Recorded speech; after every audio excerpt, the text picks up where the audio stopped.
할렐루야. 네, 좋은 날입니다. 오늘도 하나님께서 여러분에게 은혜 충만한 그런 시간이 되게 해주실 줄로 믿습니다. 조금 아까 찬양의 제목이 은혜였습니다.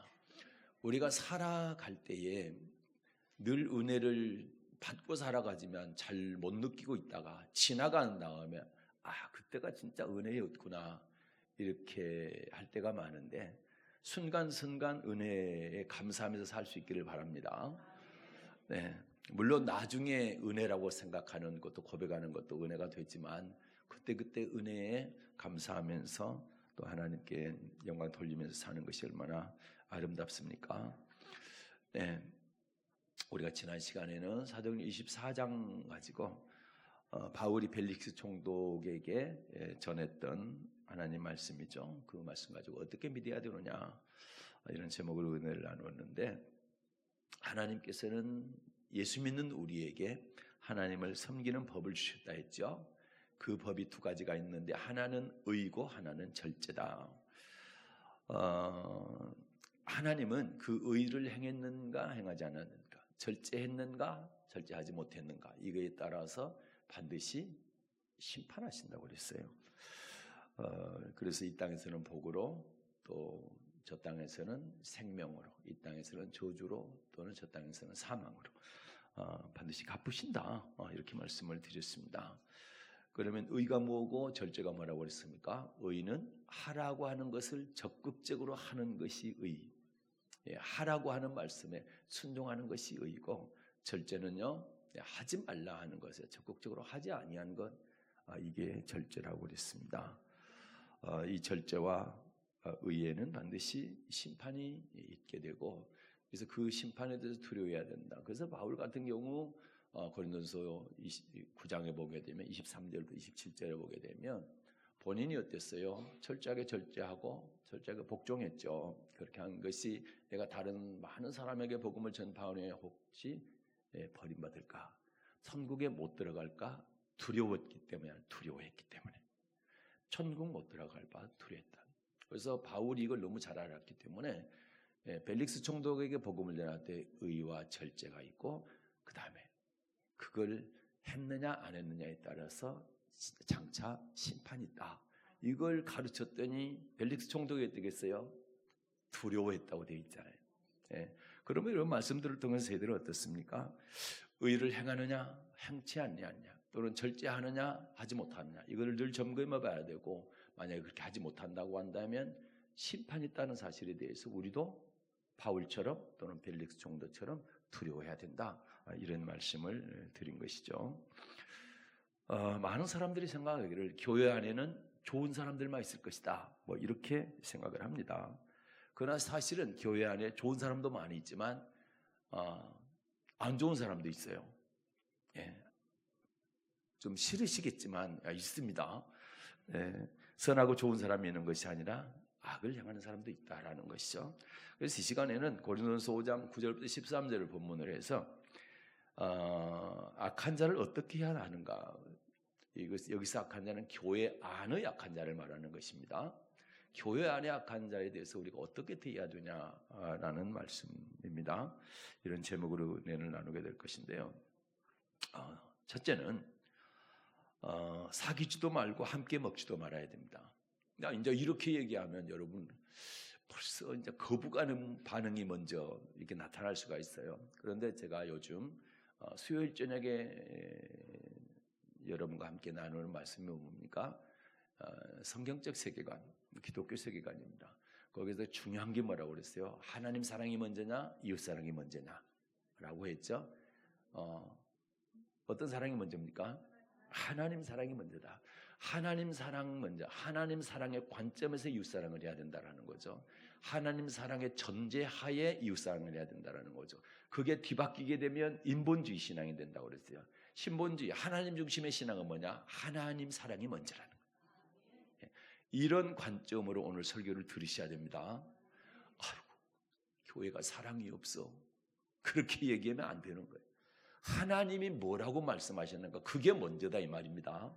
그러니까 절대로 거꾸로 들으시면 안 됩니다. 그래서 거부 반응을 일으킬 게 아니라 뭐가 먼저예요? 하나님의 말씀이 먼저 전제가 되는 것이다. 하나님께서 뭐라고 말씀하시냐, 그걸 먼저 봐야 되는 거예요. 고린도전서 5장 11절을 보겠습니다. 고린도전서 5장 11절. 이제 내가 너희에게 쓴 것은 만일 어떤 형제라 일컫는 자가 음행하거나 탐남하거나 우상 숭배를 하거나 후욕하거나 술 취하거나 토색하거든 사귀지도 말고 그런 자와는 함께 먹지도 말라 함이라. 아멘. 여러분, 형제라 일컫는 자입니다. 그러면 성도들 가운데 음행하는 자가 있다라는 거죠. 탐남, 탐욕하는 자가 있고, 우상 숭배하는 사람, 두준을 섬기는 사람이 있고, 또 후욕하는 사람, 유욕하는 사람, 모욕하는 사람이 있다. 술 취하는 사람도 있고, 또 토색한다. 토색한다 하면 속여서 뺏는 것을 토색이라고 그러죠. 이런 사람들이 있다라는 거죠. 그런데 이 사람들과는 뭐 하라는 겁니까? 사귀지 말고 함께 먹지도 말라. 왜 그러는 거예요? 내 신앙이 떨어지는 거예요. 성경에 대표적으로 어떻습니까? 아브라함의 조카 롯이라고 하는 사람이 있죠. 아브라함과 함께 있을 때는 그가 의인이었어요. 그렇죠? 그런데 그가 어디로 갔습니까? 소돔과 고모라로 갔죠. 소돔과 고모라는 하나님 믿는 사람이 아무도 없어요. 근데 날마다 그들의 음란한 행실을, 그리고 불법한 행실을 보고 들음으로 인해서 어떻게 했대요? 의로운 그의 롯의 심령이 상했다. 믿음이 떨어졌다는 얘기입니다. 결국 나중에 어떻게 됩니까? 아브라함이 중복이 되어 있어요. 자기 조카를 위해서. 그래서 겨우 자기 삼촌의 중복 기도로 인해서 겨우 구원을 받게 되는 겁니다. 그러니까 우리가 악을 행하는 자와 함께 있게 되면, 그들과 사귀게 되면 내 믿음이 떨어지게 됩니다. 그러니까 여러분, 우리는 내 믿음을 먼저 지킨 다음에 그들에게 영향력을 끼칠 수가 있어야 되는 거예요. 다시 말해서 내가 악한 사람들의 영향을 받아서 내 믿음이 떨어지면 안 된다라는 말씀인 것입니다. 그래서 이 말씀은 우리를 보호해 주시기 위해서 이런 말씀을 하는 것이지, 사랑이 없다, 매정하다, 교회가 불친절하다, 이런 말을 듣기 위해서 이런 말씀을 하는 게 아니다. 네 신앙 먼저 잘 지켜라. 악한 사람의 영향 받아가지고 너도 악한 자처럼 하면 안 된다. 이런 말씀인 것입니다. 음행한 사람, 또는 탐욕한 사람, 우상 숭배하는 사람, 또 모욕하는 사람, 술 취한 사람, 토색하는 사람, 이런 사람들은 13절에서 뭐라고 그래요? 악한 사람이다, 이렇게 말씀하죠. 13절에서 분명히 악한 사람이라고 그랬잖아요. 그래서 성경은 이런 사람들에 대해서 사귀지 말고 함께 먹지 말라, 이렇게 말씀합니다. 그러면 성경은 어떤 사람을 사귀라 하냐? 어떤 사람을? 요한일서 1장 가겠습니다. 요한일서 1장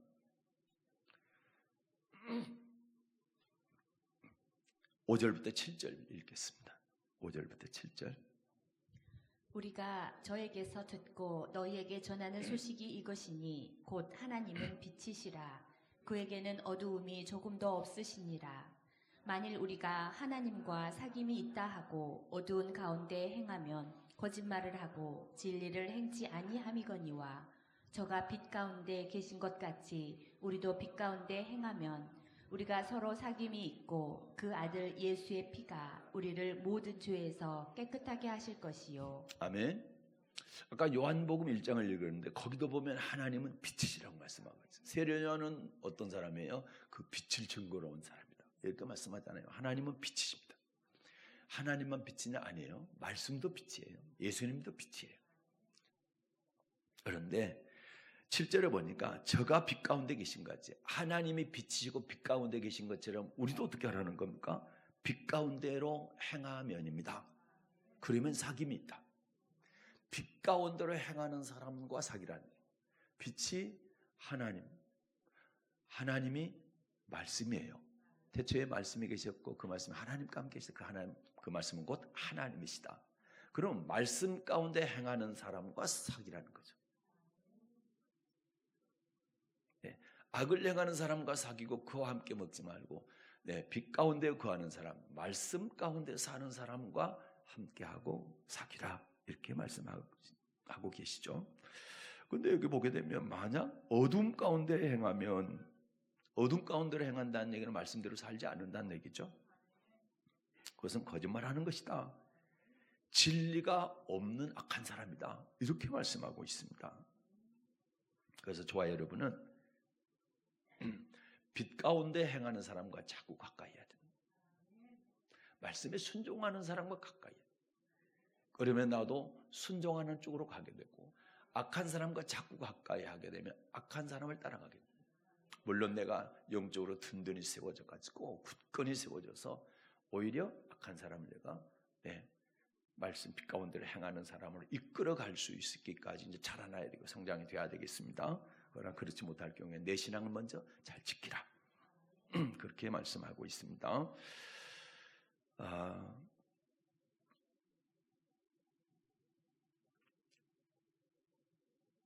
데살로니가 후서 3장 14절 한번 보겠습니다. 데살로니가 후서 3장 14절. 누가 이 편지에 한 우리 말을 순종치 아니하거든 그 사람을 지목하여 사귀지 말고 저로 하여금 부끄럽게 하라. 아멘. 누가 이 편지에 한 우리 말. 그러면 바울 사도가 서신서를 보냈잖아요. 편지를 써서 교회에 보냈잖아요. 이 편지에 한 우리 말. 그래서 하나님의 말씀을 그대로 바울이 전했는데 여기에 기록된 말을 순종하지 아니하거든 그 사람을 지목하여 사귀지 말고 어떻게 하라? 서로 하여금 부끄럽게 하라. 부끄럽게 하라는 얘기는 뭡니까? 창피하니까 교회 떠나라 그 얘기가 아니고 빛 가운데로 행하는 사람, 선을 행하는 사람으로 바뀔 수 있도록 하라는 얘기입니다. 그렇죠? 지목하라는 얘기가. 그러나 그와 사귀지 말라는 거예요. 순종하는 사람이 되게 할지언정 그와 가까이 사귀지 말라. 이거 영적인 교제를 하면 곤란하다는 겁니다. 그렇다고 교회에서 인사도 안 하고 모른 척하고 얼굴 돌리고 뭐 그러면 안 되죠.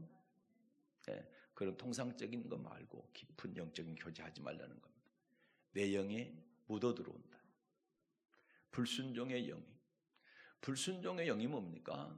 사탄이 불순종의 영입니다. 공중 권세 잡은 자. 불순종의 영. 그게 우리 안에 들어오기 때문에 차단을 하는 그런 뜻입니다. 두 번째는요, 내어 쫓으라고 말씀합니다. 다시 고린도전서 5장으로 가 12, 13절. 고린도전서 5장 12, 13절을 읽겠습니다. 외인들을 판단하는데 내게 무슨 상관이 있으리요마는 교중 사람들이야 너희가 판단치 아니하랴. 외인들은 하나님이 판단하시려니와 이 악한 사람은 너희 중에서 내어 쫓으라. 아멘. 자, 외인들은 누굽니까? 세상 사람들, 예수 안 믿는 사람을 말하는 거죠. 세상 사람들, 믿지 않는 사람들은 하나님께서 알아서 판단하시니까 너희가 판단하지 말라는 거고, 그러나 믿음의 형제 가운데는, 성도들 가운데는 그와 같이 악한 사람이 있다고 한다면 우리 중에서 내어 쫓으라. 구약의 전체가 그런 내용입니다. 출애굽한 이스라엘 백성들 광야 나왔죠. 광야 교회로 나왔죠. 그러면서 가나안을 향해서 출발하잖아요. 40년 동안 신앙생활을 합니다. 그러다가 범죄하게 되면 어떻게 합니까? 살인한 사람이 있어. 그 다음에 가늠한 사람이 있어. 그러면 어떻게 합니까? 돌 들어라. 그리고 저를 쳐서 죽이라 얘기했죠. 왜 그랬대요? 그 이스라엘 교회 공동체 안에서 악을 제거시키기 위한 겁니다. 악과 분리시키기 위한 겁니다. 또 그 한센병 환자에게 있게 된 어떻습니까? 그 공동체 안에서 밖으로 보내죠. 그리고 분리하죠. 그리고 그들이 깨끗하게 됐을 때 다시 들어오잖아요. 교회 공동체는 부정하면 안 된다는 거예요. 거룩한 사람들이 모여야 된다는 거예요. 왜요?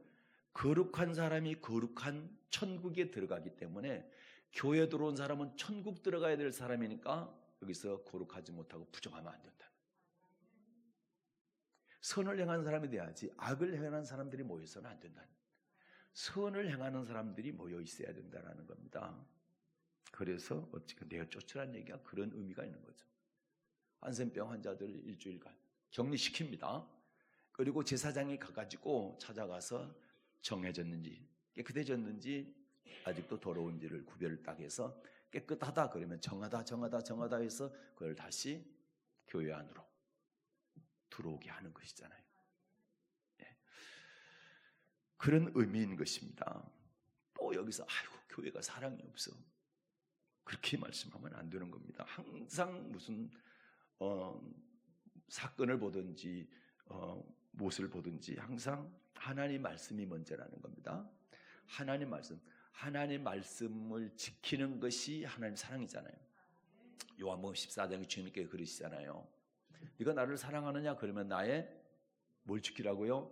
계명을 지키라. 하나님 사랑하는 것은, 예수님을 사랑하는 것은 그분의 계명, 말씀을 지키는 겁니다. 그게 먼저가 돼야 된다는 거예요. 그래서 이 말씀은 자, 악한 사람을 너희 공동체 가운데서 내어 쫓으라. 그런데 어떻게 합니까? 그가 회개하고 돌이키면 받아들이라는 뜻이요. 한센병 환자를 영원토록 격리시킨 건 아니죠. 깨끗해지면 뭐 하는 겁니까? 다시 들어오게 하잖아요.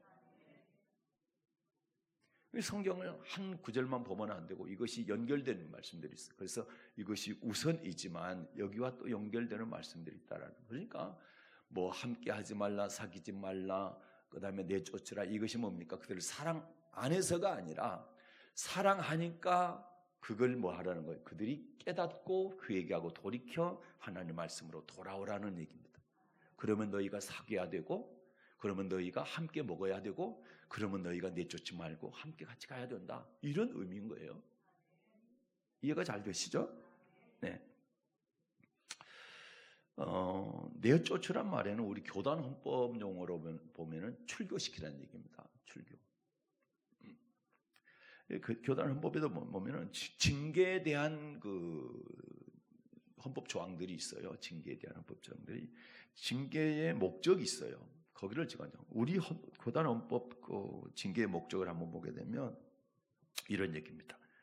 진리를 수호하며 그리스도의 권위와 존용을 견고케 하며 악행을 제거하고 교회를 정결케 하여 덕을 세우고 범행을 방지하고 영적 유익을 도모하고자 한다. 이게 이제 징계의 목적이거든요. 그런데 이 내용들이 보면 성경과 이렇게 합치하죠, 일치하죠. 자, 진리를 수호한다는 얘기는 뭡니까? 하나님 말씀을 지킨다는 얘기예요. 하나님 말씀을 변질시키거나 이거를 바꾸거나 해서는 안 된다는 얘기입니다. 이걸 지켜야 된다. 우리는 2000년 동안, 아니죠, 구약부터 하면은 3500년 동안 이 말씀을 지켜왔죠. 그렇죠? 앞으로도 지켜야 되는 거, 수호해야 되는 거, 진리 수호. 여러분, 왜 우리가 동성애를 반대합니까? 동성애자들을 반대한 것이 아니라 동성애라고 하는 죄를 반대하는 거예요. 물론 동성애뿐만 아닙니다. 살인도 미워하고, 그렇죠? 살인 죄죠. 그 다음에 간음 죄도 미워하는 것이죠. 그걸 우리는 못하게 하는 거죠. 그렇죠? 그러나 그걸 행위를 한 사람들은 잘못했으니까 뭐 하라는 거예요? 철저하게 회개하라는 거죠. 그리고 하나님께로 돌아오라. 그것이 하나님의 사랑이거든요. 진리를 수호하는. 자, 동성을 왜 반대합니까? 하나님이 동성애는 죄라고 했기 때문이에요. 하나님이 동성애 죄 아니다 하면 우리는 절대로 반대할 이유가 없는 거죠. 하나님께서 죄라고 했기 때문에. 그럼 포괄적 차별금지법 왜 반대합니까? 동성애를 죄라고 하는 사람을 혐오 표현했다고 해서 처벌을 하겠다는 겁니다. 그 법이 합법화가 되면 동성애는 죄라고 하는 말을 못하게 되니까 목사님들은 성경에 나와 있는 동성애가 죄라고 하는 설교를 아예 못하게 됩니다. 그 설교를 하게 되면 처벌을 받게 된다. 여러분도 밖에 나가서 동성애가 죄입니다라고 전도하다가 말했으면은 그러면 여러분도 처벌을 받게 된다는 거예요. 그러면 성경으로 봤을 때는 세상에 만든 법 가지고 성경이 불법이라고 얘기하게 되는 거예요. 이거는 절대 용납해서는 안 되는 이야기입니다. 이거는 진리의 싸움인 거예요. 진리의 싸움. 이해가 됩니까? 그러니까 진리 수호다. 그 다음에 그리스도의 권위와 존용을 경고케 한다. 그리스도의 권위. 여러분, 이 그리스도의 권위는 하나님의 권위입니다. 예수님이 사람이라면 저와 여러분 똑같은 사람으로만 오셨고 그 사람이라면 굳이 예수님을 꼭 믿어야 될 필요 없어. 아무나 믿어도 돼. 안 믿어도 되고. 그러나 그분이 하나님이신 거예요. 완벽한 하나님이시고 완벽한 사람이다.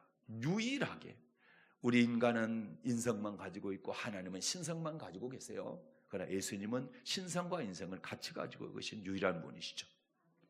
그런데 여러분, 인본주의 신학자들이나 이런 신앙을 갖고 있는 사람들은 예수님은 사람으로만 보는 거예요. 그러니까 다른 종교의 창시자들과 예수님을 똑같은 반열에 세우는 거예요. 그래서 신앙 뭡니까? 사람 중심의 신앙이 되는 거예요. 그게 교회 안에 들어오면 안 된다. 그럼 뭐하라? 징계하라는 겁니다. 예, 그리스도의 권위를 떨어뜨린다. 아니, 예수님이 하나님이신데 사람으로 격화시켰으니까, 예수님의 권위를 떨어뜨렸으니까 징계 받아야 되는 것이지. 이런 사람이 교회 안에 들어오면 안 되지. 옆에 사람 물들게 만들어가지고 예수님이 하나님이 아니고 그냥 사람일 뿐이야, 이렇게 하게 되면 여러분 그거 따라가면 됩니까? 같이 망하는 거지. 그거 징계해야 된다는 거예요. 그 다음에 악행을 제거하고 교회를 정결케 하여 더욱을 세우고 범행을 방지하고, 이건 아까 말씀드렸죠. 구약에 보게 되면 간음한 자, 살인한 자 돌로 쳐 죽여라 하는 것은 공동체 안에서 지키고자 하는 거예요. 그 사람들에 의해서 공동체가 물들지 아니하도록, 악이 퍼져가지 못하도록 그렇게 하는 겁니다.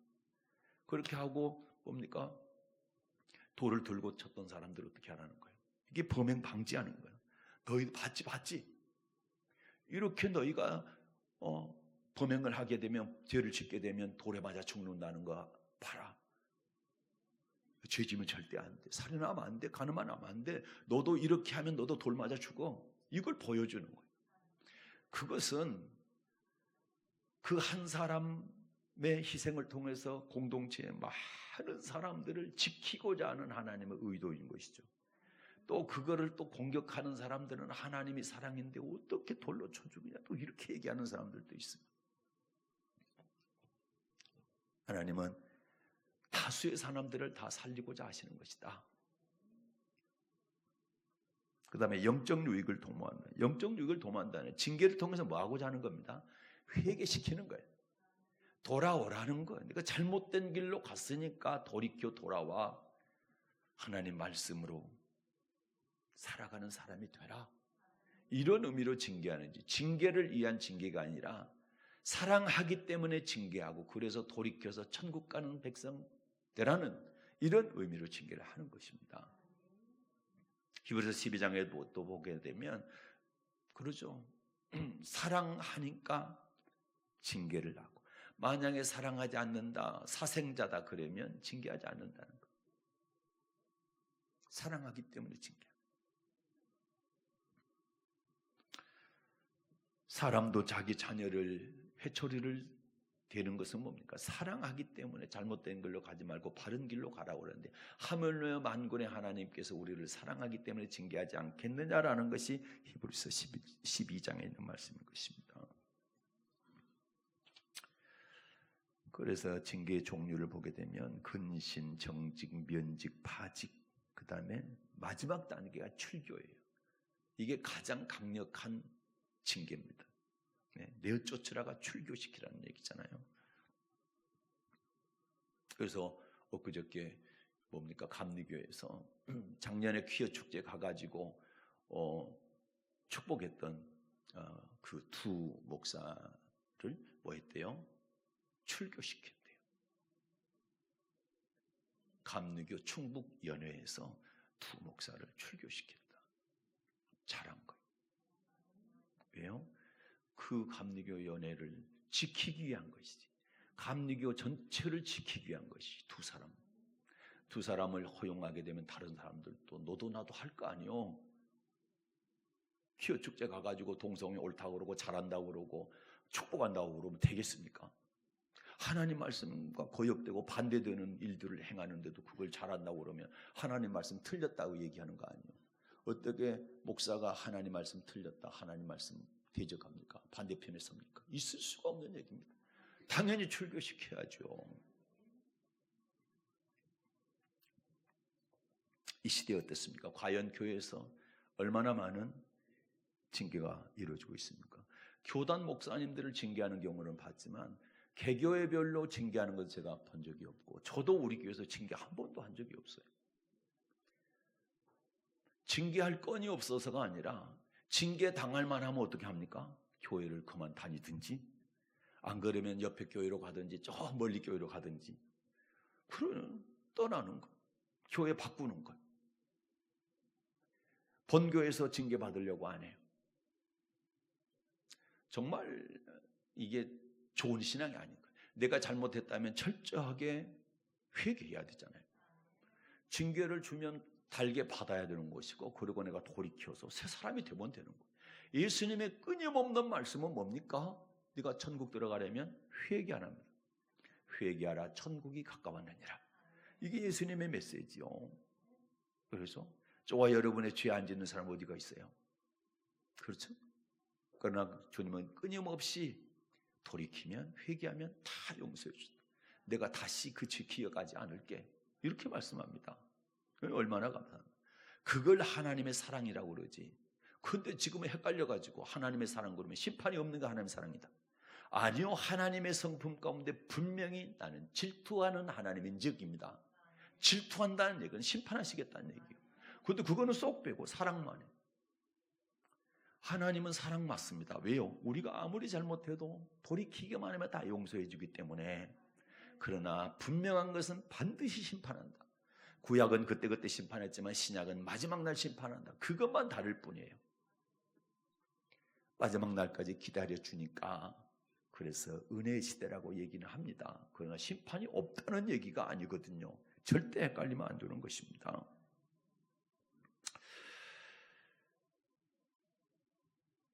그다음에 세 번째입니다. 떠나야 됩니다. 그 곁을 떠나야 돼요. 민수기 13장 14장에 보게 되면 어떻습니까? 애굽에서 나온 이스라엘 백성들이요, 가데스 바네아라는 곳에 이르렀는데 가나안 땅에 12정탐꾼을 보냅니다. 그곳에서. 그런데 원래는 하나님이 정탐꾼 보내라가 아니라 바로 두려워 말고 주저하지 말고 올라가라 했어요. 이게 신명기 1장 21절에 나와 있는 말씀이거든요. 시간이 없어서 보지는 않겠는데 메모해놓고 꼭 보십시오. 하나님은 분명히 그냥 올라가라, 주저하지 말고 두려워하지 말고. 그런데 이스라엘 백성들이 가만 생각해 보니까 두려운 거예요. 하나님 말씀을 못 믿는 거예요.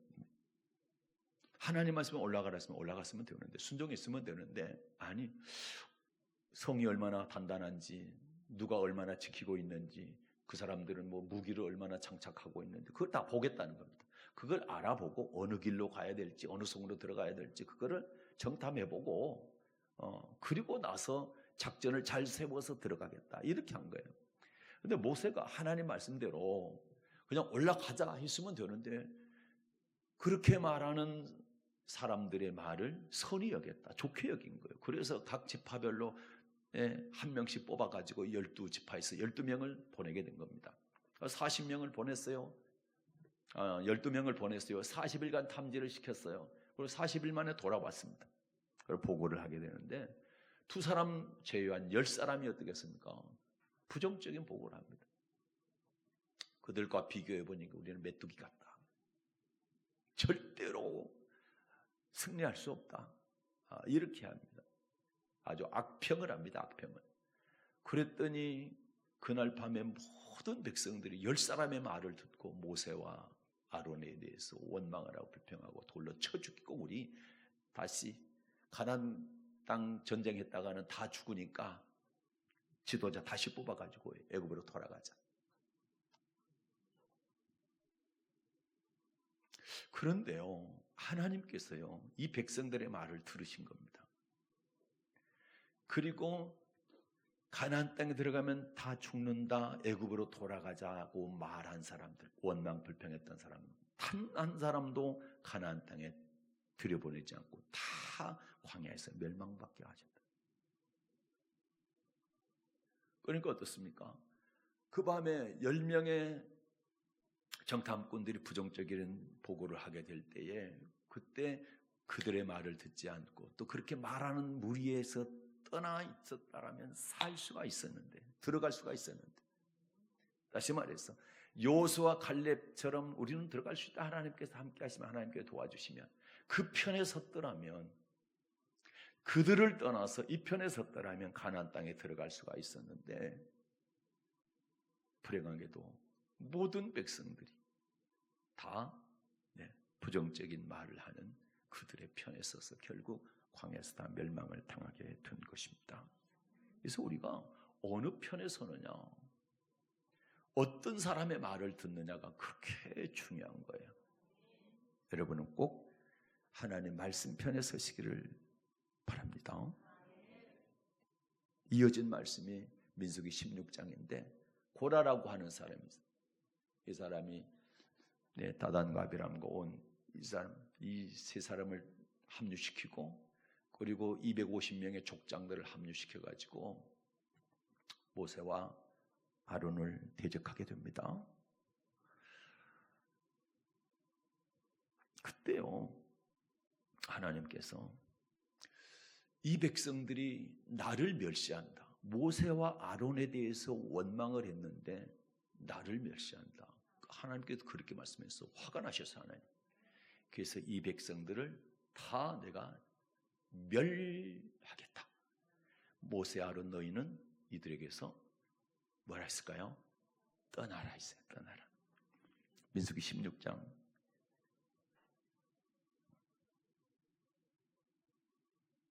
20절 21절입니다.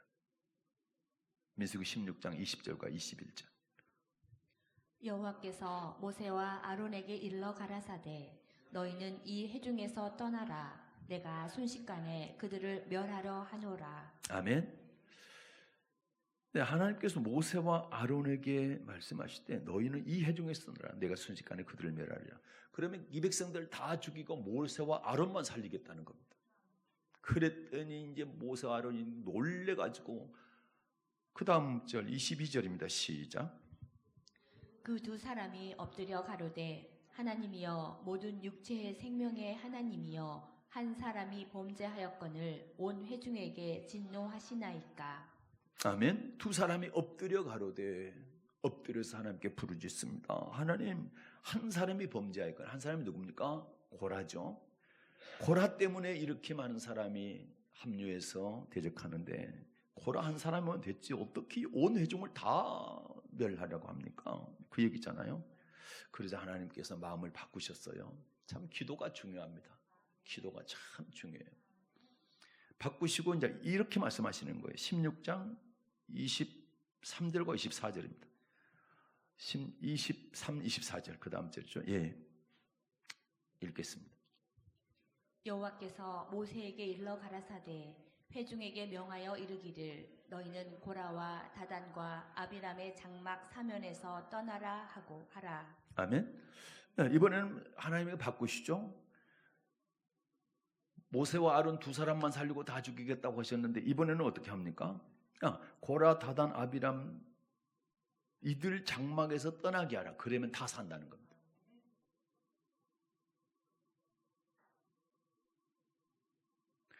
그러니까 주의 종을 대적하다가 받을 이들과 함께 심판받지 아니하려면 어떻게 해요? 이들 곁을 떠나라. 떠나야 된다. 근데 여러분 고라가 주동자다잖아요. 그렇죠? 고라가 주범이죠. 근데 고라의 아들들은 어떻게 해요? 고라의 아들들 아버지에게서 떠난 거예요. 떠나면 어떻게 된대요? 사는 거예요. 26장 11절입니다. 민수기 26장 11절. 그러나 고라의 아들들은 죽지 아니하였더라. 아멘. 고라의 아들들은 죽지 아니했더라. 왜 안 죽었습니까? 떠났으니까 안 죽었죠. 아버지 곁을 떠난 거예요. 이 고라의 아들들 그 후손들이 살았던 증거가 시편에 있잖아요. 시편 42편부터 50편까지 그 다음에 84편부터 그 위에 보면 한 5개 정도 고라 후손의 시가 있어요. 고라 자손의 시가 있다니까. 그러니까 어떻게 합니까? 그 아버지는 중죄를 범했지만 아들들이 떠났고 그 아들들의 후손들이 어떻습니까? 자손들이 시편 기자가 된 거예요. 하나님은 여러분 떠나게 되면 살려주실 뿐만 아니라 얼마든지 자기 하기 나름대로 하나님께 쓰시는 거예요. 이것이 하나님의 은혜인 것입니다. 자, 데살로니가후서 3장 6절도 보겠습니다. 데살로니가후서 3장 6절. 형제들아, 우리 주 예수 그리스도의 이름으로 너희를 명하노니 규모 없이 행하고 우리에게 받은 유전대로 행하지 아니하는 모든 형제에게서 떠나라. 아멘. 그래요. 우리에게 받은 유전대로 행하지 아니하는, 하나님의 말씀 받아서 그대로 전했는데 그렇게 행하지 않는 사람에게서 뭐 하라는 겁니까? 떠나라는 겁니다. 그래서 시편 1편에 보게 되면 복 있는 사람, 어떤 복입니까? 영생의 복 얻기를 원하는 사람은 어떻게 해요? 네? 악인의 꾀를 쫓지 아니하고 죄인의 길에 서지 아니하고 오만한 자의 자리에 앉지 아니하고입니다. 다윗이요 시편 26편에서요 자기는 죄인들과 살인자들과 함께 음부에 들어가지 않기 위해서 어떻게 한대요? 악한 자들과 함께 앉지 않겠다는. 시편 26편 4절과 5절 보겠습니다. 시편 26편 4, 5절. 허망한 사람과 같이 앉지 아니하였사오니 간사한 자와 동행치도 아니하리이다. 내가 행악자의 집회를 미워하오니 악한 자와 같이 앉지 아니하리이다. 아멘. 허망한 자와 함께하지 않겠다. 악한 자와 함께하지 않겠다. 왜요? 9절입니다. 9절 때문이요. 9절 시작. 내 영혼을 죄인과 함께 내 생명을 살인자와 함께 거두지 마소서. 아멘. 내 영혼을 죄인과 살인자들이 가는 곳이 어디입니까? 그들의 영혼이 가는 곳이 음부잖아요. 음부에 가지 않기 위해서 그렇게 하는 거예요. 그래서 여러분, 하나님께서 이렇게 우리에게 경고를 하고 하시는 것은 이래라 뭐 사랑이 없어서가 아니라 내 영혼을 살리기 위한 것이다. 이걸 바탕 위에 내가 든든히 서게 될 때 악한 자들을 그 선한 자로 이끌어낼 수 있는 그런 영적인 사람이 되어야 된다는 것입니다. 네. 사도행전 19장에 보게 되면 바울 사도가요 아볼로 목사님이 심화하는 에베소 교회를 갔어요. 무슨 일이었는지 모르겠는데 아볼로 목사님이 잠깐 고린도 교회에 가 있을 때예요. 가서 뭐라 합니까? 바울이 너희가 믿을 때 성령을 받았느냐? 아니, 우리는 성령이 있음도 못 들어봤는데요. 그러면 무슨 세례 받았냐? 요한의 세례 받았는데요. 그러자 바울이 뭐 합니까? 그들에게 머리에 손 얹고 안수합니다. 안수했더니 뭐가 임했대요? 성령이 임하게 된 거예요. 그래서 방언으로가 예언도 했다. 한 12사람쯤 되더라. 그 다음에 이제 무슨 말씀이 나오냐면 바울이 회당에 가서 석 달 동안 복음을 전합니다. 하나님 나라를 전하게 됩니다. 석 달 동안. 그런데 석 달 동안 바울에게 말씀을 들었는데도 불구하고 순종하지 않은 사람, 그 다음에 오히려 그 도를 비방하는 사람이 있었다. 석 달을 열심히 가르쳤는데 순종하지 않고 오히려 비방하는 거예요. 잘못됐다고 공격하는 거예요. 그랬더니 바울이 어떻게 했대요? 거기 한번 볼게요. 사도행전 19장 8절부터 10절입니다. 사도행전 19장 8절부터 10절입니다. 바울이 회당에 들어가 석 달 동안을 담대히 하나님 나라에 대하여 강론하며 권면하되 어떤 사람들은 마음이 굳어 순종치 않고 무리 앞에서 이 도를 비방하거늘 바울이 그들을 떠나 제자들을 따로 세우고. 아멘. 바울이 그들을 뭐 했대요? 떠납니다. 바울이 그들을 떠나. 바울이 열심히 가르쳤음에도 불구하고 순종하지 않고 비방하니까 그들을 떠났다는. 그리고 순종하고 비방하지 않고 잘 따르는 사람만 따로 모았는데 그곳이 바로 두란노 서원이라는 거예요. 거기서 2년 동안 가르쳤다는. 그랬더니 유대인이 됐든 헬라인이 됐든 다 주의 말씀을 듣더라. 나는 우리 교회가 이런 분들이 모이시기를 바래. 여러분이 다 그런 분들이 되시기를 바래. 어떤 말씀을 가르치든 다 순종하는 여러분 되시기 바랍니다. 잘 따르는 여러분 되시기 바랍니다. 순종하지 않고 그 도를 비방하고 그런 일이 절대 없기를 바랍니다. 그러면 이제 우리가 그럴 수가 있죠. 아이고, 그럼 예수 믿는 사람은 사귀는 사람도 없고 그래야 되냐? 아까 말씀드렸죠. 사귈 사람이 있죠. 뭐하는 사람? 빛 가운데 행하는 사람. 빛 가운데 행하는 사람. 그런데 성경이 이렇게 말씀하죠. 우리가 잘 아는 말씀입니다. 전도서 4장 12절입니다. 전도서 4장 12절.